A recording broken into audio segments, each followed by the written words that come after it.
Last week, I brought my beautiful son into the world, and while I wish I could say the whole experience was magical, the truth is that labor was absolutely brutal. I had read countless books, articles, and personal stories during my pregnancy, trying to prepare myself for what was to come, but nothing, absolutely nothing could have readied me for the amount of pain I went through. It was unbearable, unlike anything I had ever experienced before. The contractions came in waves, each one more intense than the last, and I genuinely felt like my body was being torn apart. I had heard stories about how childbirth could be painful, but living through it was something else entirely. I remember gripping the hospital bed so hard my knuckles turned white, wishing for it all to be over. And even though I knew that this pain was bringing my son into the world, that knowledge didn't make it any easier at the moment. As if the excruciating pain wasn't bad enough. What made it even worse was that my husband, Jake, wasn't there by my side to comfort me.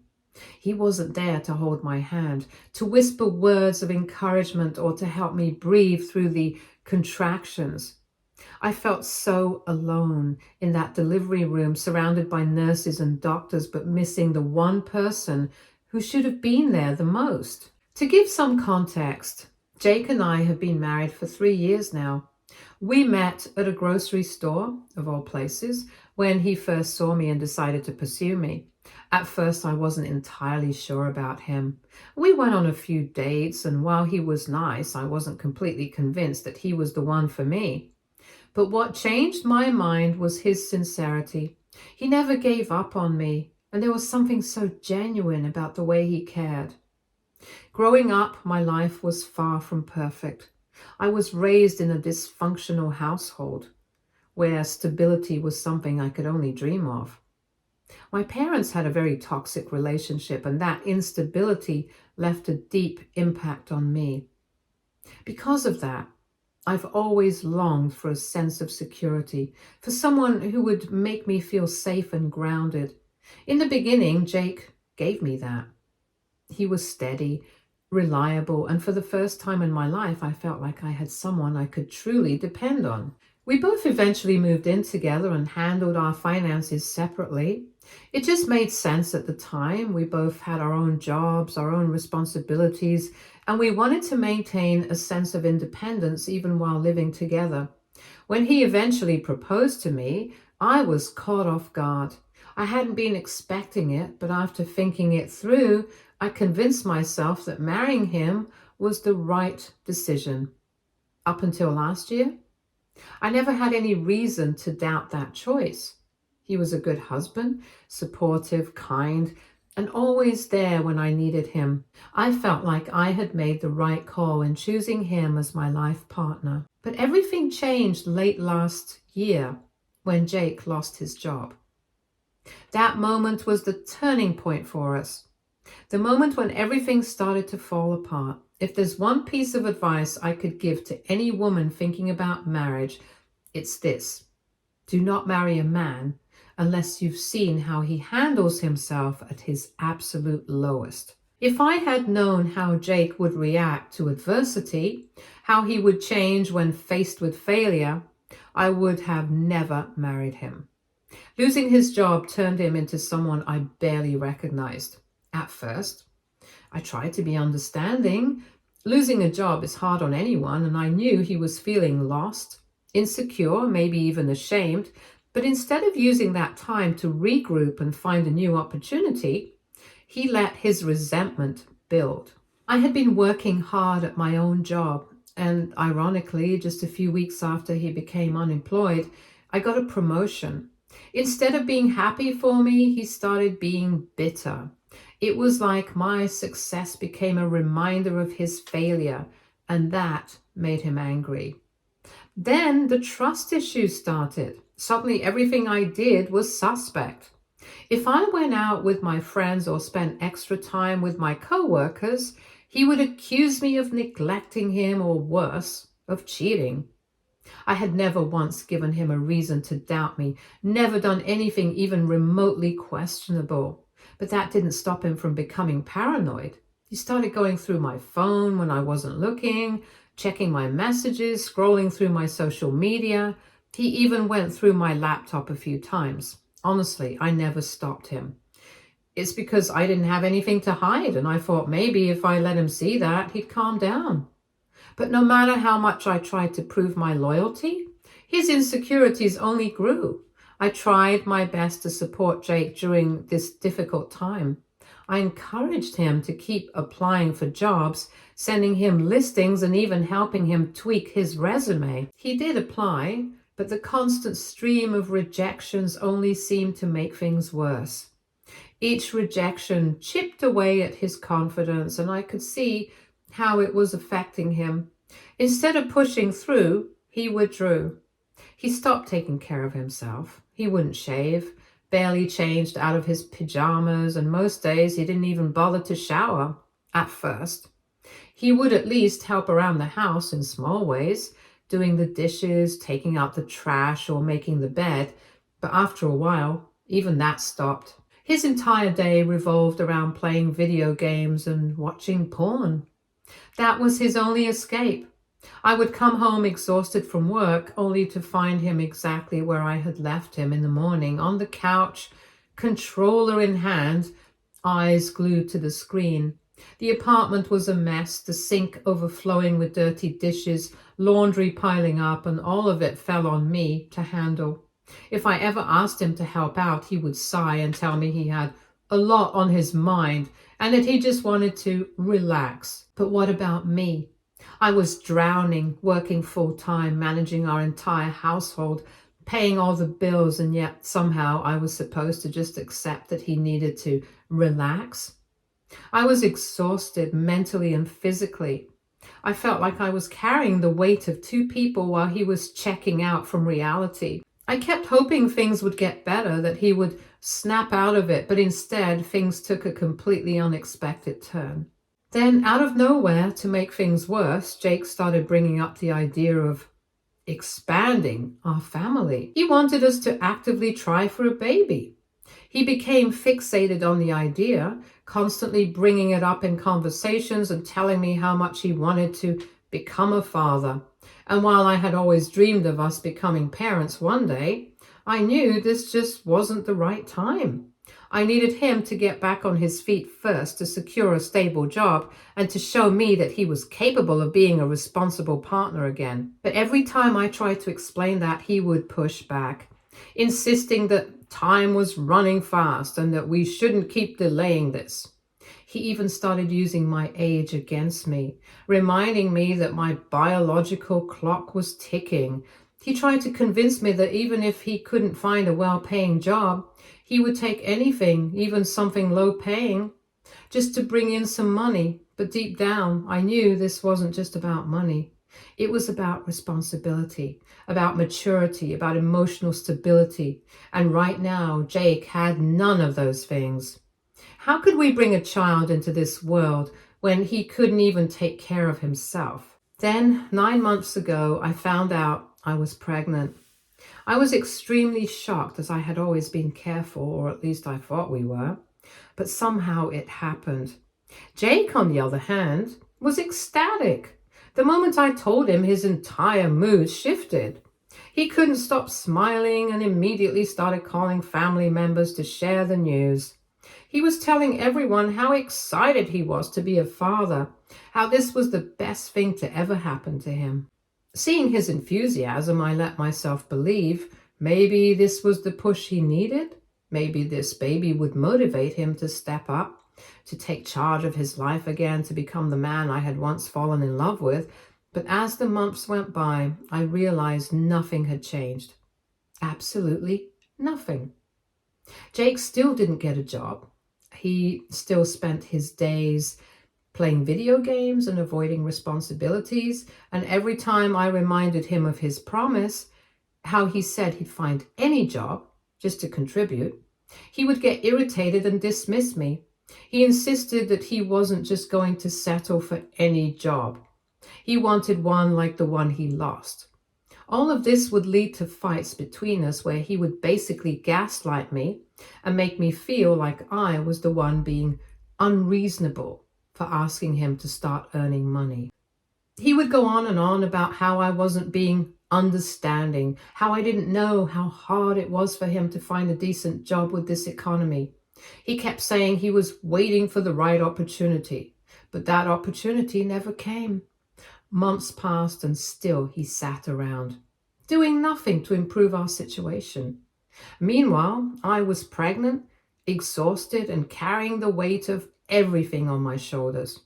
I was the one handling all the bills and still managing most of the household responsibilities while carrying our child.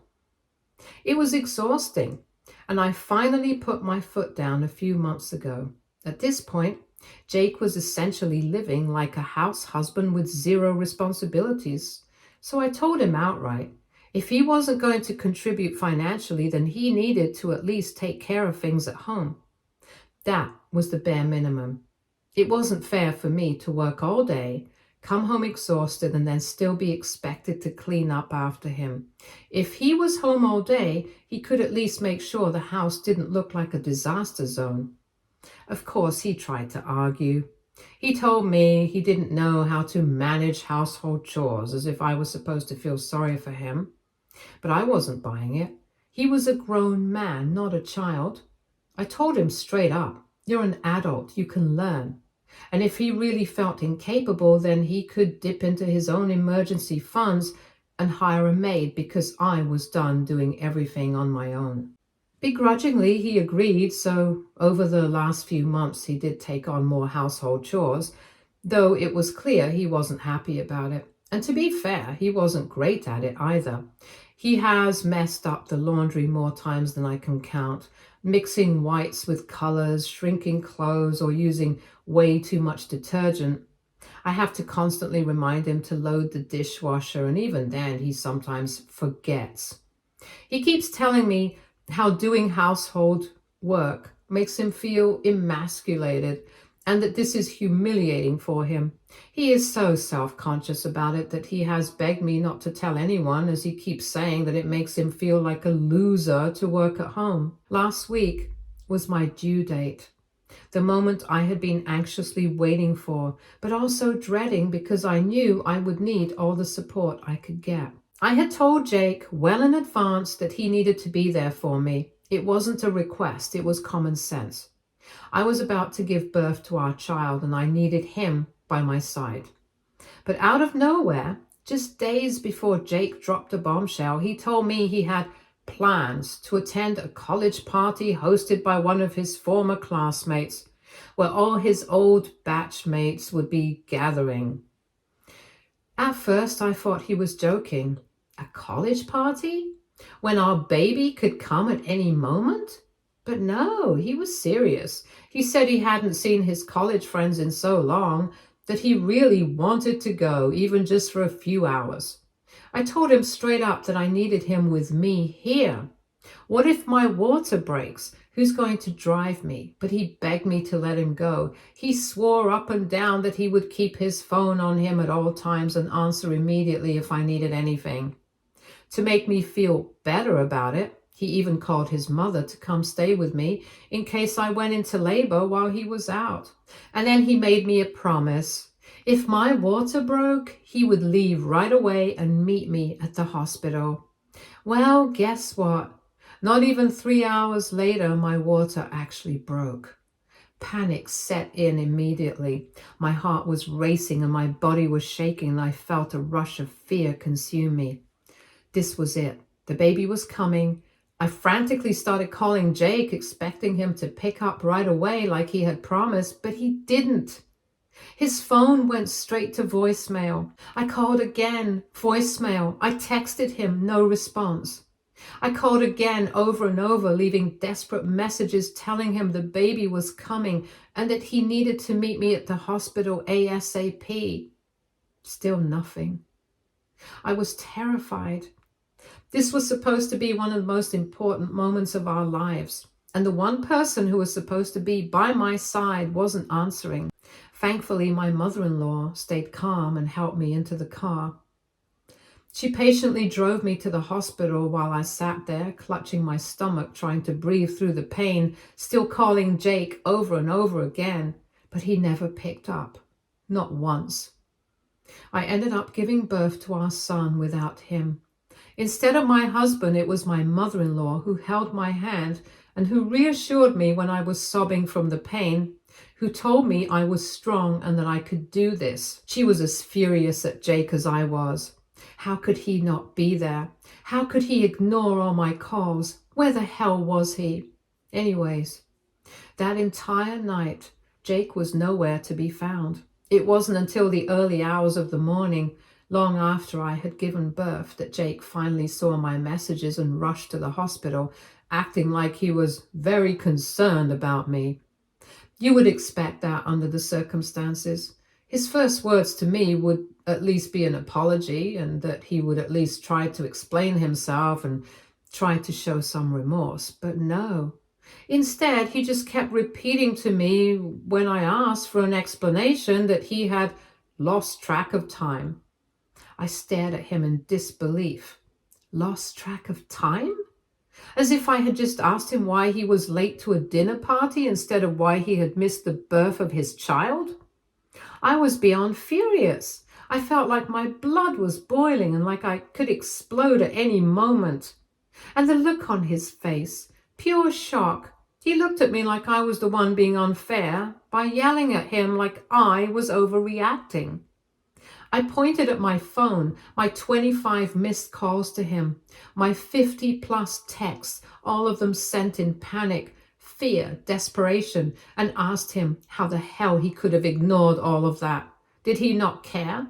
Did he not realize how terrifying it was to go through labor alone? And that's when Jake admitted it. He had put his phone on Do Not Disturb and tried to justify it, saying that for months he had been depressed, but that seeing his college friends, he was finally so happy. He never even checked his phone and never even considered that I might actually go into labor, because in his mind, we still had time.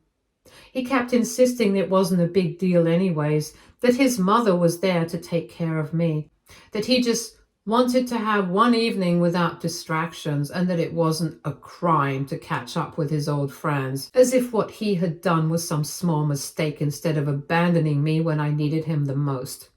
I couldn't believe the audacity he had to justify his wrong actions and not even apologize.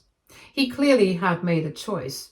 He had chosen a party over me, over our child, and now he expected me to just brush it off. After this, we fought hard, and ever since then, I have refused to let him stay with me or see our son. I asked him to go and stay with his mother for a few days, as I just can't stand seeing his face. My mother-in-law is pissed at him too. She has barely spoken to him since that night, and I know she is just as disappointed in him as I am. But Jake, he still doesn't get it. He still thinks I'm the one overreacting. He keeps telling me that both me and his mom are being too angry at him, and that all he did was enjoy a party, and that I need to just forgive him. He swears his actions were harmless and that I should let him see his son. AITA? Update 1. Okay, first of all, now that I've had time to really think about everything, I can't ignore the possibility that maybe Jake tampered with the condoms or my birth control to get me pregnant on purpose. I admit that I haven't even considered this, but with some of your comments, the more I reflect on our situation, the more it makes sense. Jake clearly wanted to baby trap. He has been jobless for a while now, and during that time, I have been fully supporting him. He knows how good he has it with me. He doesn't have to work, doesn't have to pay bills, barely does chores, and yet still gets to live a comfortable life because I take care of everything. It wouldn't be far-fetched to think that maybe he wanted me pregnant so I wouldn't even think about leaving him. A baby would mean that I'd be tied to him forever. And if that really is the case, I don't even know what to say. It makes me feel sick. But that's not the only reason I can't forgive him. He also missed the birth of our child. He was the one who wanted to be a father so badly, so why wasn't he there for us when we needed him the most? That alone is heartbreaking enough. I also have this gut feeling that Jake is hiding something from me. He keeps repeating that he got distracted at the party and lost track of time, but it doesn't sit right with me. Something feels off. Jake promised me that he would pick up my calls no matter what. Even when he's drunk, he always answers my calls. So what was different this time? What was so important, so distracting that he couldn't even glance at his phone for hours while I was in labor? And then there's the other thing, the thing that's been gnawing at me ever since I found out about that party. His ex was also there. This woman was supposedly the love of his life before she cheated on him and left him for someone else. But that night, she was at the party. I found out after I checked out some of the photos that were posted by Jake's friends online. I stalked the ex, and she is apparently divorced now. And I know for a fact that Jake still holds a candle for her. I have always felt like he hasn't truly moved on from her. He never outright says it, but I can tell. I have seen it in the way he talks about her, in the way he brings her up randomly, and in the way he acts whenever her name comes up. I keep trying to push these thoughts away, telling myself that maybe it's just my hormones making me emotional and paranoid.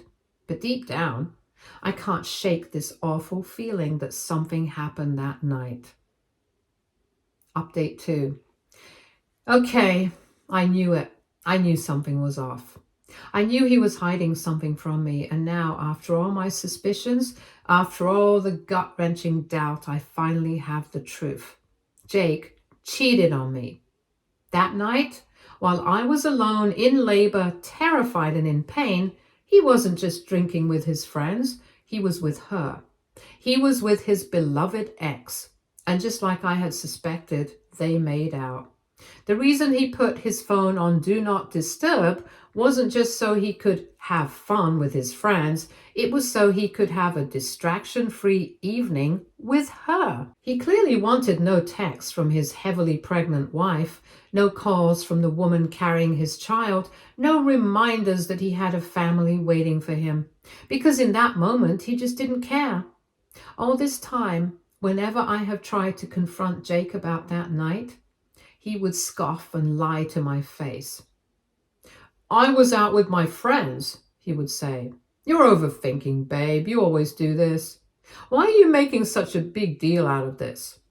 He made me feel like I was crazy. He made it seem like I was just an insecure, hormonal woman looking for problems where there were none. But I refused to let it go. I trusted my instincts and kept pressing him for the truth. And he finally cracked. If I hadn't kept at it, he would have never told me. I feel disgusted. I feel angry beyond words. Even after admitting that he cheated on me while I was giving birth to his child, he still refuses to take full responsibility. He keeps insisting that it was just a kiss between them and nothing more. But how can I believe anything he says? Why should I believe him? He already lied to me once. What else is he lying about? Also, to make matters worse, Jake basically blames me for everything. That's right. He keeps telling me that our marriage has been unhappy and that he just wanted to feel good for once. He says seeing his ex brought back old feelings where he felt like a man taking care of her, and how living with me has made him resent me over time. He has insisted that he doesn't regret what he did. While I was bringing our baby into the world, his father, my husband, was kissing another woman. I feel like my whole marriage has been a lie. And now I can finally say this with absolute certainty. Our marriage is over. There is no coming back from this. No amount of excuses, no empty promises can undo what he did. The betrayal, the lies, the disrespect, it's all too much. And I refuse to let a man who abandoned me in my most vulnerable moment and cheated on me while I was giving birth to our child have any place in my life. And you know what? I'm not just going to walk away. I'm going to make him pay for what he's done to me. I did tell my in-laws about how Jake cheated on me, and they were disgusted with him too. Mother-in-law has outright told him that he needs to move out and find a place of his own, as she can't stand to keep providing for a jobless, cheating, pathetic excuse of a man who broke up his own family. She's just as disgusted with him as I am. As I write this, I'm heartbroken. Why did he do this to us? Why did he take advantage of me like this? For his actions, he now has nothing. No wife, no home, no family. I gave him everything over the years. I supported him when he had nothing. I carried this entire relationship on my back while he sat around doing nothing. And this is how he repaid me? By cheating? By telling me he doesn't regret it? He thought I'd always be there, that I'd never leave. Well, he was wrong.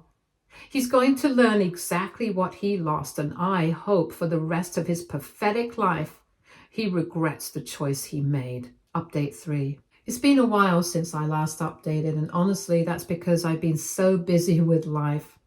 But now I finally have some time to sit down and share where things stand. First and foremost, my son and I are doing just fine. In fact, we're more than fine. I've moved into a new place, a fresh start just for the two of us. It hasn't been easy, but I can honestly say that I feel lighter now that I'm free from the toxicity that was my marriage. The divorce is final.